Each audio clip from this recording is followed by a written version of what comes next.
100 out of 100। अब 100 out of 100 लाए तो लाए कैसे, ये सबसे पहला क्वेश्चन आ रहा होगा। तो पहली बात है कि आपको टारगेट ही करना पड़ेगा 100 आउट ऑफ 100। मीन्स कि आप कोई भी चैप्टर या कोई भी टॉपिक स्किप नहीं करेंगे। अगर आप कोई भी टॉपिक या कोई भी चैप्टर स्किप करते हैं, दैट मीन्स आप ये टारगेट 100 आउट ऑफ 100 कभी रीच नहीं कर पाएंगे। तो हमेशा याद रखिए कि हमेशा हमें टारगेट 100 आउट ऑफ 100 का ही करना है। तो बात करते हैं कंप्यूटर साइंस की। तो कंप्यूटर साइंस में हमें पता है कि हमारा जो 100 मार्क्स है वो 2 पार्ट्स में डिवाइडेड है, that is 70 and 30। 70 is your theoretical and 30 is your practical marks. तो अगर बात करें हम 70 मार्क्स का, तो उसका मैंने सिलेबस डिस्कशन लास्ट वीडियो में किया था। अगर आपने नहीं देखा है तो प्लीज़ उस वीडियो को एक बार देखिए और पहले अपना सिलेबस समझिए, क्योंकि सिलेबस समझना सबसे इंपॉर्टेंट बात है कि आपका सिलेबस डिवाइडेड कैसे है। क्योंकि ये 70 में भी हमारा अलग अलग डिविजन्स है, जैसे 40, फिर उसके बाद है आपका 10 मार्क्स जो कि आपका है computer networks and 20 that is आपका SQL। तो पहले आपको ये समझना ज़रूरी है कि आपका मार्क्स डिवाइडेड कैसे हैं। एक बार आपको ये समझ में आ जाए कि आपका मार्क्स डिवाइडेड कैसे हैं, उसके बाद ही आप किसी भी चीज़ की तैयारी अच्छे तरीके से स्टार्ट कर सकते हैं। ठीक है, तो अगर आपको 70 में 70 पहले बार स्कोर करना है अगर आपके थियोरेटिकल पेपर में, तो सबसे मेन चीज़ क्या है कि आपको अपने इस 40 में पूरा 40 स्कोर करना होगा। That means you need to learn your Python programming. अब पाइथन प्रोग्रामिंग कैसे सीखे? अब मैक्सिमम बच्चे ऐसे होंगे जिनको पाइथन प्रोग्रामिंग से बहुत डर लगता होगा, ठीक है, कि करना ही नहीं है मुझे पाइथन प्रोग्रामिंग, ये आता ही नहीं है, लॉजिक ही नहीं समझ में आता कि प्रोग्रामिंग करना कैसे, इनपुट आउटपुट का क्वेश्चन है, पता ही नहीं चल रहा है आंसर कहाँ से आ रहा है, एरर डिटेक्शन है, कहाँ एरर है पता ही नहीं है। अब क्यों पता नहीं चलता है? क्योंकि आपको प्रैक्टिस नहीं होता इसके ऊपर में। वंस यू स्टार्ट प्रैक्टिसिंग आपको ये सब आराम से बनने लगेगा। मतलब आपको कम से कम वीक में 2 बार, हम जानते हैं कि आप लोगों का अभी बहुत ज़्यादा इंपॉर्टेंट क्लास है, दैट इज़ क्लास 12। अब क्लास 12 में आपके डिफरेंट सब्जेक्ट्स होंगे, फिजिक्स होगा, मैथ्स होगा, केमिस्ट्री होगा, और वो सब में भी ध्यान देना बहुत इंपॉर्टेंट है। तो हम ये नहीं बोलेंगे कि आप पर डे एक एक प्रोग्रामिंग कीजिए, पर आप ट्राई कीजिए कि आप कम से कम वीक में 2 दिन कम से कम प्रोग्रामिंग कीजिए। ठीक है, अब कोई भी हो, कोई भी प्रोग्राम 2 प्रोग्राम उठाइए, लैपटॉप लीजिए, उसमें कीजिए। लैपटॉप नहीं है कोई दिक्कत नहीं, कॉपी लीजिए, प्रोग्राम लिखिए, फिर उसको लैपटॉप के आईडी में डालिए, उसको चलाइए और देखिए कि कहाँ पर एरर आ रहा है। जब आप वहाँ पर एरर देखना स्टार्ट करेंगे ना, आपको एग्जाम में भी एरर समझ में आने लगेगा। फिर जब आप प्रोग्रामिंग लिखें तो कॉपी में ही से ड्राई रन कीजिए। अब ड्राई रन कैसे करते हैं वो क्वेश्चन आएगा, कोई दिक्कत नहीं है, हम लोग जब आगे पढ़ना स्टार्ट करेंगे तो पूरा सिखाएंगे कि हम लोग ड्राई रन कैसे करते हैं, एक एक लाइन लोग कैसे पढ़ते हैं, फिर एक एक लाइन का मतलब क्या होता है वो कैसे समझते हैं, हम लोग पूरा समझेंगे। जब ड्राई रन करना आ जाएगा तो आपको आउटपुट निकालना भी आराम से आ जाएगा। और ये सब कब आएगा? जब आप पाइथन प्रोग्रामिंग का प्रॉपर्ली प्रैक्टिस करेंगे। और डायरेक्ट आईडी में नहीं लिखना है, पहले उसे कॉपी में लिखे या एक नोटपैड में लिखे और फिर उसको कंट्रोल सी करके मतलब कॉपी करके फिर उसको आईडी में डालें और फिर उसको चला के देखें कि आपका सही आ रहा है कि नहीं आ रहा है। इसी तरीके से आप पाइथन प्रोग्रामिंग सीख पाएंगे और एग्जाम में यहाँ का 40 में 40 आपका पूरा आ जाएगा। फिर बात करते हैं कंप्यूटर नेटवर्क्स की। अब कंप्यूटर नेटवर्क में 10 में 10 कैसे लाएं? अब ये पूरा थियोरेटिकल पेपर है, आपको पूरा का पूरा रटना पड़ेगा। अब रटने का मतलब ये नहीं है कि लाइन बाय लाइन पढ़ना स्टार्ट कर दे, लाइन बाय लाइन पढ़ना लगेंगे तो कोई भी चैप्टर नहीं होगा, ना ही दूसरा कोई सब्जेक्ट हो पाएगा। मतलब जो हम पढ़ा रहे हैं उस चीज़ को आराम से समझिए, खुद का हैंड रिटन नोट बनाइए। अब हैंड रिटन नोट्स क्यों? अगर आप हैंड रिटन नोट्स बनाएंगे तो बहुत बार ऐसा होगा कि लिखते लिखते ही आपको वो चीज़ याद हो जाएगा।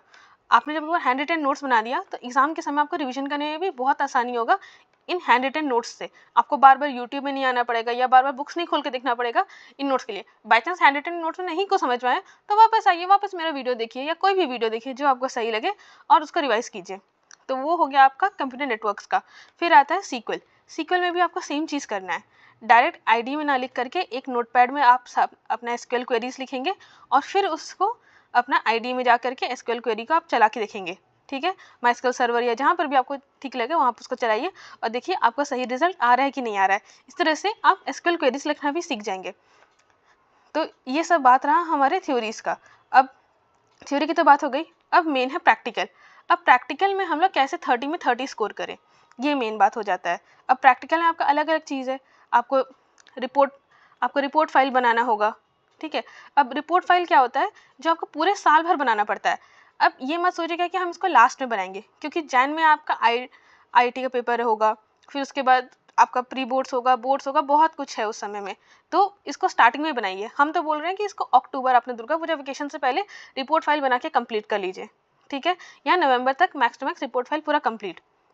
स्कूल में जितना कुछ भी कराया जा रहा हो उस चीज़ पे आराम से ध्यान दीजिए, ठीक है, क्योंकि प्रैक्टिकल में 30 आप तभी स्कोर कर पाओगे जब आपका टीचर्स के साथ अच्छा बन रहा होगा। ये सिंपल बात है। क्यों?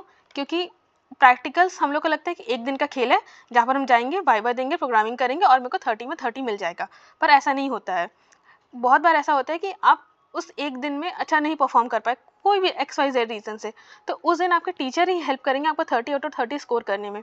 वो कन्विंस करेंगे आपके एक्सटर्नल या किसी को भी कि नहीं आज शायद अच्छा परफॉर्म नहीं हो पाया, तो इसीलिए शायद नहीं आंसर कर पा रहा है। बट अगर आप स्कूल में ही कभी अच्छा परफॉर्म नहीं किए होंगे तो वो आपका परफॉर्मेंस कैसे किसी को भी बताएंगे कि आपको कितना मार्क्स मिलना चाहिए।